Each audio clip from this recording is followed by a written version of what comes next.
August 26, 1920, 72 years after the movement for women's suffrage first stirred in the hearts of women, was the 19th Amendment to the U.S. Constitution certified.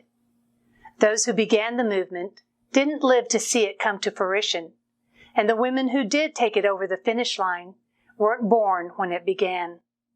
And so we see each generation investing in the next by showing them the path to follow through leadership, education, and communication. The mission? They firmly believed the suffrage movement would help improve the lives of other women.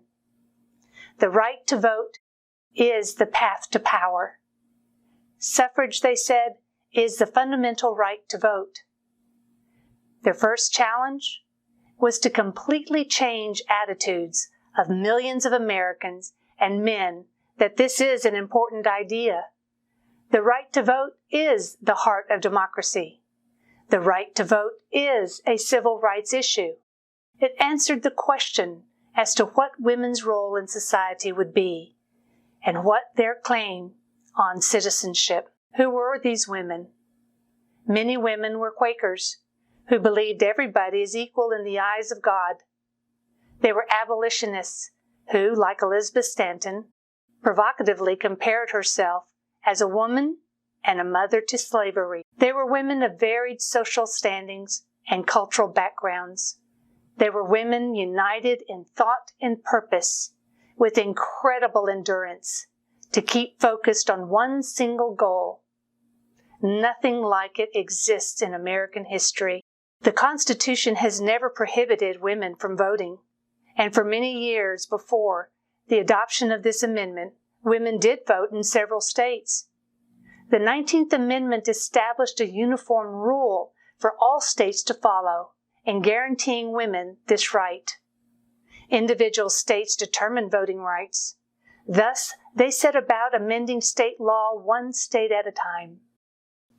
They needed 36 states to ratify suffrage, and Arkansas was the 12th state to overwhelmingly support suffrage. By the summer of 1920, 35 states had ratified the measure, bringing it one vote short of the required 36.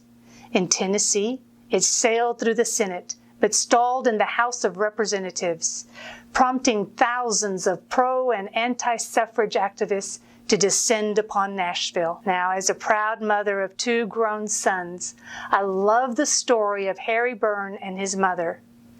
Harry, a 24-year-old, the youngest member of the Tennessee legislature and a representative of a strenuously anti-suffrage rural district. But the morning of the vote, a page handed him a letter from his mother, which spoke more loudly to Byrne than did his constituents. In the letter she says to him, "Be a good boy and help Mrs. Cat put rat in ratification." Byrne would later say, "I knew that a mother's advice is always safest for a boy to follow, and my mother wanted me to vote for ratification. I appreciate the fact that an opportunity such seldom comes to a moral man to free 17 million women from political slavery was mine." On this centennial anniversary, I celebrate my fellow Americans of all ethnicities who walked before me, paving the path for me to follow, which led me to where I am today, serving as Justice of the Peace on the Washington County Quorum Court. Generationally, I am the first woman in my family to hold political office. My mission, my life's mission, like those who have gone before me, is to help improve the lives of others and invest in the next generation.